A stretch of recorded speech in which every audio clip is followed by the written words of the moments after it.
యుద్ధం పేరు వినగానే రష్యా, ఉక్రెయిన్, ఇజ్రాయెల్, గాజా పేర్లు వినిపిస్తాయి. ఎందుకంటే కొన్నేళ్లుగా ఆ దేశాలు యుద్ధాలలో మునిగిపోయాయి. ఆ యుద్ధాలు పూర్తి స్థాయిలో ఎప్పుడు ముగిస్తాయో కూడా మనకు తెలియని పరిస్థితి. ఇప్పుడు ఆ జాబితాలో ఇజ్రాయెల్, ఇరాన్ యుద్ధం కూడా చేరింది. ఏడాదికి పైగా గాజాలో నరమేధాన్ని సృష్టిస్తున్న ఇజ్రాయెల్ ఇప్పుడు ఇరాన్పై దాడులు చేయడం అంతర్జాతీయ సమాజాన్ని ఆశ్చర్యానికి గురిచేసింది. కొన్నేళ్లు ఆ రెండు దేశాల మధ్య శత్రుత్వం ఉన్నా చర్చల ద్వారా సమసిపోయే సమస్యలే అవన్నీ కూడా. కానీ ఉన్న పలంగా అర్ధరాత్రి సమయంలో ఇరాన్పై ఇజ్రాయెల్ దాడులు చేసింది. అణుస్థావరాలే లక్ష్యంగా చేసిన దాడుల్లో ఇరాన్ సైన్యాధిపతులు ప్రాణాలు కోల్పోయారు. దీంతో ఇరాన్ కూడా ప్రతి దాడులు చేసింది. అసలు ఇరు దేశాల మధ్య శత్రుత్వం దేనికి? ఈ దాడులకు ప్రధాన కారణాలేంటి? న్యూక్లియర్ సైట్స్, అణుస్థావరాలు ఎందుకు టార్గెట్గా మారాయి? ఇవన్నీ విషయాలు కూడా ఈ వీడియోలో మనం పూర్తిగా తెలుసుకునే ప్రయత్నం చేద్దాం.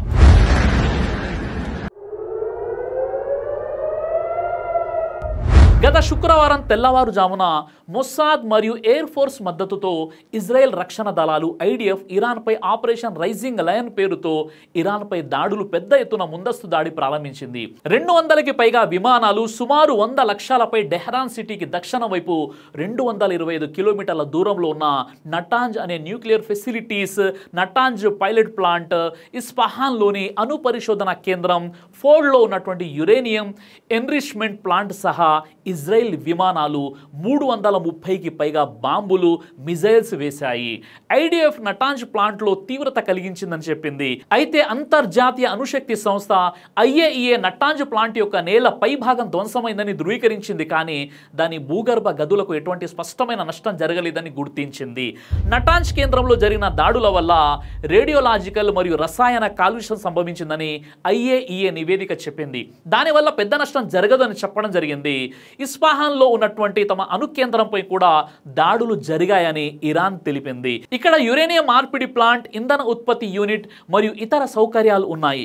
ఇరాన్పై 3 రోజుల పాటు ఇజ్రాయెల్ జరిపిన దాడుల్లో 224 మంది చనిపోగా 1200 మందికి పైగా గాయపడ్డారని ఇరాన్ ఆరోగ్య మంత్రిత్వ శాఖ ఆదివారం తెలిపింది. ఈ దాడుల్లో ఇరాన్కు చెందిన కనీసం 20 మంది సీనియర్ కమాండర్లు మరణించారని రీజనల్ సోర్సెస్ చెబుతున్నాయి. ఇరానియన్ సాయుధ దళాల chief of staff major general Mohammad Bagheri, IRGC commander Hossein Salami, IRGC senior commander Gholam Ali Rashid మరియు IRGC commander Amir Ali Hajizadeh వంటి వారు మరణించారని ధృవీకరించబడింది. మొత్తంగా ఐడిఎఫ్ కనీసం 6 సీనియర్ సైనిక కమాండర్లను చంపినట్లు నివేదించింది. ఇరాన్ రాష్ట్ర మీడియా ప్రకారం అణు శాస్త్రవేత్తలు అయిన ఫెరేడూన్ అబ్బాసీ మరియు మొహమ్మద్ మెహదీ టెహ్రాన్చి కూడా మరణించాడు. అయితే ఇజ్రాయెల్ దాడులకు ప్రతీకారంగా ఇరాన్ ఆపరేషన్ ట్రూ ప్రామిస్ 3తో వందలాది బాలిస్టిక్ క్షిపణులతో దాడులు చేసింది. ముఖ్యంగా ఇజ్రాయెల్ ఆర్థిక కేంద్రమైన టెల్ అవీవ్తో పాటు బాటియం, రెహోవోట్ మరియు రామత్ గన్ వంటి నగరాలపై దాడులు చేసింది. ఈ దాడిలో 14 మంది ఇజ్రాయిలీలు మరణించడంతో పాటు 200 మంది వరకు గాయపడ్డారని స్థానిక అధికారులు తెలిపారు. ఇరాన్ అణు కార్యక్రమాన్ని అడ్డుకోవడమే దాడుల లక్ష్యమని ఇజ్రాయెల్ చెబుతోంది. ఆపరేషన్ రైజింగ్ లయన్ ప్రారంభాన్ని ప్రకటిస్తూ Israel president Benjamin Netanyahu Iran నుండి రాబోయే అణుముప్పుకు వ్యతిరేకంగా చర్య తీసుకోవడం తప్ప ఇజ్రాయెల్కు వేరే మార్గం లేదని ప్రకటించారు. జియోగ్రఫికల్ గా పోల్చి చూస్తే ఇరాన్ కంటే ఇజ్రాయెల్ 1% కూడా ఉండదు. ఇజ్రాయెల్ చాలా చిన్న దేశం. ఈ రెండు దేశాల మధ్యలో Iraq, Syria, Saudi Arabia, Jordan వంటి దేశాలు కూడా ఉన్నాయి. 1948లో బ్రిటన్ వాళ్ళు ఇజ్రాయెల్ ని పలస్తీనాలో ఉంచడం జరిగింది. కానీ అక్కడ ముందు నుంచే పలస్తీన్ ప్రజలు ఉంటున్నారు. ఈ రెండు దేశాలు ఇజ్రాయెల్ మరియు పలస్తీన్ ఈ దేశం మాది అంటే మాది అని గొడవలు పెట్టుకుంటున్నారు. అయితే ఇప్పుడు ఇరాన్ దేశంలో న్యూక్లియర్ వెపన్స్ తయారు చేసుకుంటుంది. ఈ విషయం ఇజ్రాయెల్ మరియు అమెరికాకు ఇష్టం లేదు. ఇరాన్ ఒకవేళ న్యూక్లియర్ వెపన్ తయారు చేసినట్లయితే ఖచ్చితంగా ఈ న్యూక్లియర్ వెపన్ పలస్తీన్ కి పంపించడం జరుగుతుందని, దానివల్ల ఇజ్రాయెల్ కి సమస్య ఏర్పడుతుంది. అందుకే ఇజ్రాయెల్ ఇరాన్లో ఉన్న న్యూక్లియర్ వెపన్స్ తయారయ్యే ప్రదేశాలను మాత్రమే టార్గెట్ చేస్తున్నామని ఇజ్రాయెల్ అంటుంది. మొసాద్ అనే ఇజ్రాయెల్ కి చెందిన ఇంటెలిజెన్సీ ఏజెన్సీ మరికొన్ని రోజుల్లోనే ఇరాన్ తన సొంత న్యూక్లియర్ వెపన్ ని తయారు చేయబోతుందని, దాదాపు 15 వెపన్స్ వరకు ఇరాన్ తయారు చేయబోతుందని మొసాద్ చెప్పింది.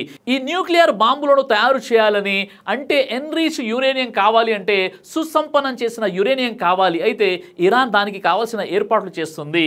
ఇరాన్ యొక్క నటాంజ్ అనే న్యూక్లియర్ సైట్ని ఇజ్రాయెల్ వారు టార్గెట్ చేస్తున్నారు. అయితే IAEA ప్రకారం ఇరాన్ యురేనియం ఉత్పత్తి 60% వరకు పూర్తయింది.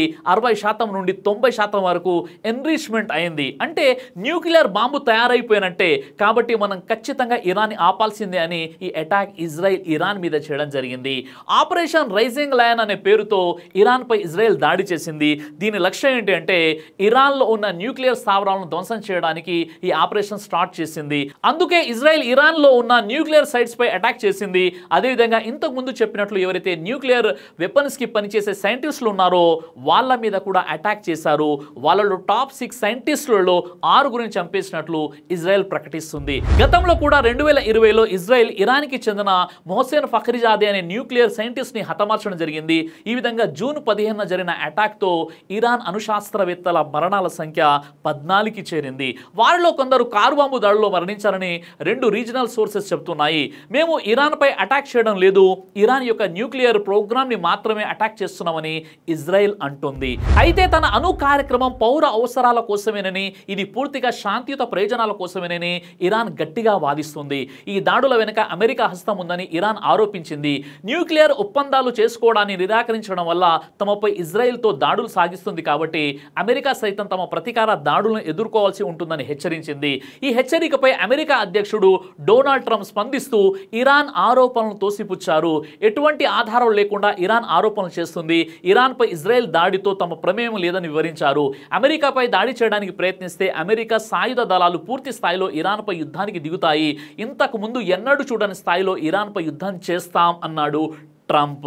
ఇరాన్ ఇజ్రాయెల్ మధ్య శాంతి ఒప్పందాలను సులభంగా ఫిక్స్ చేసుకోవచ్చు, అంతేగాని ఈ ఘర్షణల మధ్య అమెరికాని లాగితే మాత్రం తీవ్ర పరిణామాలు ఉంటాయని డొనాల్డ్ ట్రంప్ హెచ్చరించాడు. మరోవైపు ఈ ఆపరేషన్ మరికొన్ని రోజులు కొనసాగవచ్చని ఇజ్రాయెల్ చెబుతుంది. ఈ పరిస్థితుల మూలంగా భారత ఎగుమతులతో సహా ప్రపంచ వాణిజ్యాన్ని ప్రభావితం చేస్తుంది. దీంతో వాయు సముద్ర మార్గాల్లో సరుకు రవాణా రేట్లు పెరుగుతాయని ఎగుమతిదారులు ఆందోళన చెందుతున్నారు. ఈ యుద్ధం కారణంగా యూరప్, రష్యాలకు వెళ్లే ఎగుమతులు ప్రభావితమవుతాయి అంటున్నారు. ఈ వివాదం అనేది ఎక్కువ కాలం కొనసాగితే ఇరాన్, UAE మధ్య హర్మోజ్ జలసంధి, ఎర్ర సముద్రం వంటి మార్గాల్లో వ్యాపార నౌకలు ప్రభావితమవుతాయి. ఫలితంగా ప్రపంచ వాణిజ్యం దెబ్బతినవచ్చు. సరుకు రవాణా ఖర్చుతో పాటు భీమా వ్యయం కూడా పెరుగుతుందని federation of Indian exports organisation SIEO అధ్యక్షుడు SC రాల్హన్ అన్నారు. ఇప్పటికే హమాస్ ఇజ్రాయెల్ యుద్ధంతో పశ్చిమాసియాలో అస్థిరత రాజ్యమేలుతుండగా కొత్తగా ఇరాన్పై ఇజ్రాయెల్ అటాక్ చేయడాన్ని ప్రపంచ దేశాలు తప్పుబడుతున్నాయి. ఉద్రిక్త పరిస్థితులు తగ్గించుకోవాలని కోరాయి. శాంతి స్థాపన దిశగా చర్చలు జరపాలని శనివారం వాటికన్ సిటీలో సెయింట్ పీటర్స్ బాసిలికాలో నూతన పోప్ లియో 14 సందేశం ఇచ్చారు. ఇతరుల ఉనికిని మరొకరు ప్రశ్నించకూడదని, బెదిరించకూడదని అన్నారు. ఇరాన్ అణు కేంద్రంపై ఇజ్రాయెల్ బాంబులేస్తే టెల్ అవీవ్పై ఇరాన్ క్షిపణులు పడేసింది. పెరిగిన ఉద్రిక్తతను చాలించండి, పులి స్టాప్ పెట్టాల్సినటువంటి సమయం వచ్చింది, శాంతి దౌత్య మార్గాల్లో నడవండి అని ఐక్యరాజ్య సమితి ప్రధాన కార్యదర్శి ఆంటోనియో గుటెరెస్ శనివారం చెప్పాడు. ఈ విధంగా ఇజ్రాయెల్ ఎవరు చెప్పినా వినకుండా తన ప్రాబల్యాన్ని చూపించుకుంటుంది. దీని గురించి మనం ఎందుకు మాట్లాడుకుంటున్నామంటే ఈ ఇరు దేశాల యుద్ధం కనుక 3వ ప్రపంచ యుద్ధానికి దారితీస్తే ప్రపంచంలోనే ఈ భూమి మీద ఉన్న ప్రతి వ్యక్తి కూడా ఏదో విధంగా నష్టపోతాడు. చివరికి ఒక విషయం చెప్పాలనుకుంటున్నాను. బలవంతుడు బలహీనుని కొడితే బలవంతుని దేవుడు కొడతాడు.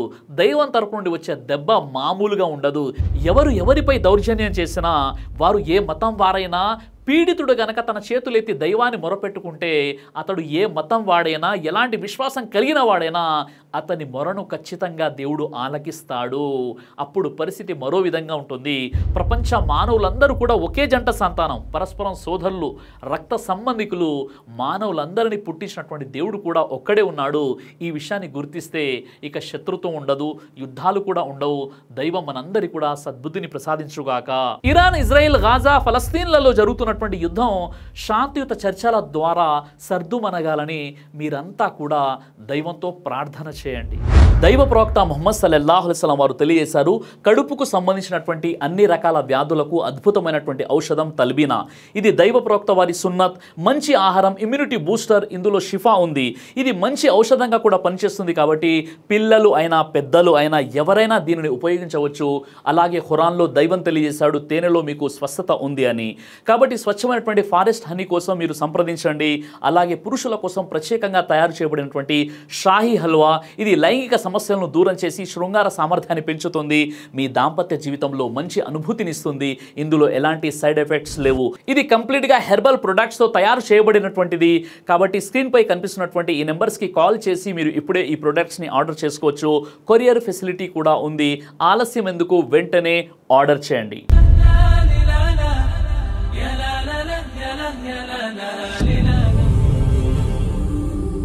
బ్రదర్ సిరాజ్ అని యూట్యూబ్ ఛానల్ని మీరు సబ్స్క్రైబ్ చేసినట్లయితే ఇన్షాల్లా దేవచిత్తం అయితే మీకు వీడియోస్ వస్తుంటాయి. అదేవిధంగా బ్రదర్ సిరాజ్ అనేటటువంటి ఫేస్బుక్ని కూడా లైక్ చేయడం వల్ల మీకు వీడియోస్ వస్తుంటాయి.